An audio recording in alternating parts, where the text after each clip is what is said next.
Hello and welcome back. Today we wanted to share with you some of the ways that teachers help you to be your best ex. We want to share the why behind your teachers having certain strategies which you may see or hear frequently in your lessons. But before I begin, I want to start with thinking about song lyrics. Yes, that's right, song lyrics. Now, I'm almost certain that most of you listening right now have a song that you know most of the lyrics to. It could be a pop song, a rap song, perhaps a TV theme tune, or even a theme tune from a cartoon or TV show you watched when you were very young. Personally, I only have to hear the opening line from Prince of Bel-Air before I launch into full song. I'm definitely showing my age there. Anyway, my point is this. Isn't that incredible that we can do that?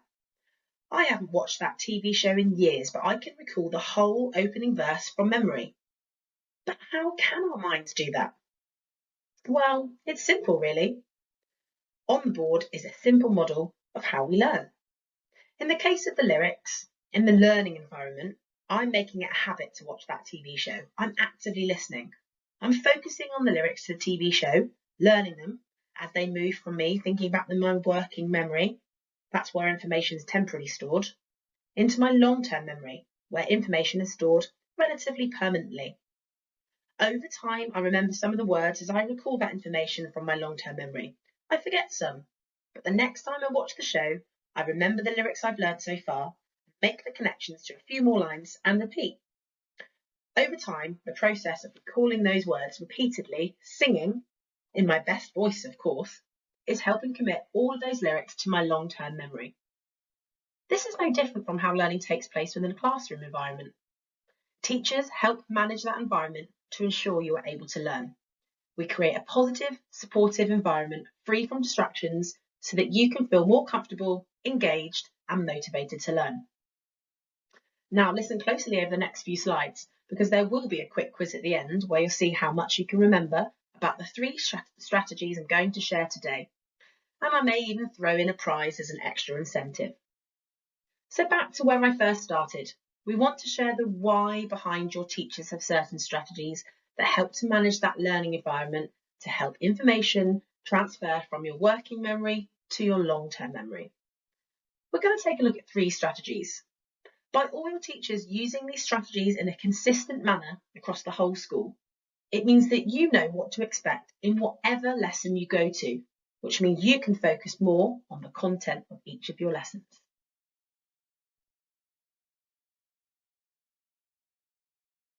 Our first strategy today is what teachers call thresholding. Picture this. You turn up to your first lesson after half term and your teacher greets you like this. Joe, you're 5 minutes late. You've missed half the starter. Get sat down and hurry up writing the date and LI. Otherwise you're going to be so far behind. Compared to, good morning, Joe. Welcome back. Great to see you making a prompt start to the work. Now, how do you feel in the first scenario? A bit sad, angry perhaps. The why behind threshold is first interactions matter. We welcome you into our classrooms by physically standing astride the doorway to help establish those expectations in behaviour and work, to promote a welcoming, positive tone to the start of lessons and build those positive relationships. This looks a little different in your PE lessons where you line up on the basketball courts, but the why is still the same. Establishing and ensuring those clear expectations and starting the lesson in a positive way. The way your teacher greets you might vary from lesson to lesson, but it'd be something along the lines of welcome you in a positive, upbeat way, perhaps saying good morning or welcoming you back after a break, as well as encouraging you to make a strong start on the work if you're in a classroom. I've seen many teachers thresholding in their classrooms, but how many of you have been the first to say good morning to them or ask the teachers how they are? Why not try it today and demonstrate one of our student attributes, kindness? So simply, it is teachers greeting students at the beginning of the lesson, but that first interaction with your teacher is so very important to help ensure the positive, safe learning. The second technique I'm going to share with you is cold calling. Now, This isn't to be confused with those people who call you from unknown numbers trying to tell you that you've had an accident that wasn't your fault. Instead, teachers will use cold calling as a technique to encourage all of you to be prepared and ready to answer a question. Now, contrary to popular belief, teachers are not mind readers, so we use questioning as a technique to check that you understand what we're teaching you. With cold call, we do this in a very particular way. Your teacher will remind you that we are cold calling, and this should signal that the teacher doesn't expect your hands to go up because we want you all to be thinking. Then we will ask you a question, give you some thinking time, and then ask one of you. Now, remember what I said a moment ago? Cold calling is a technique to encourage all of you to think. So if I said, Joe, what is the capital of Spain? I can guarantee that if the capital of Spain didn't come to your mind immediately, you might panic.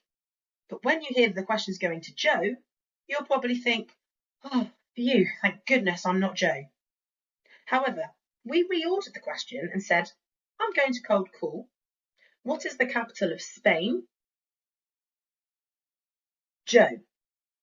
During the pause, you are thinking very hard, just in case you get asked. It doesn't matter that we asked Joe, because you're ready to help if Joe doesn't know. And you also have done what we want all students to do in lessons, which is think hard.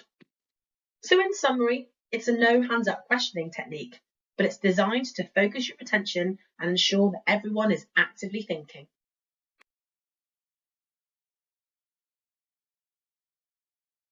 Final technique I'm sharing today is the exit routine. This is the technique which is exactly as it looks, a routine for exits. The ends of lessons and actually physically leaving the lesson is really important. It helps you to transition from one lesson to the next in a really calm way to help to get you in the correct mindset for the next lesson and ensures a calm, orderly exit in the corridor, as well as promoting a sense of safety and security for all students. Again, the routine may vary from lesson to lesson, but your teacher will have their routine for where you put your equipment or books. They may have an exit slide with pre-prepared questions so they can cold call key facts from the lesson or previous lessons to help commit that information to your long-term memory, before ultimately ensuring you leave in a calm way, row by row, or quietly from the changing rooms if you've had PE. So it's about packing away efficiently and leaving the classroom in a calm manner. Take a look at this little video where students are leaving just as described.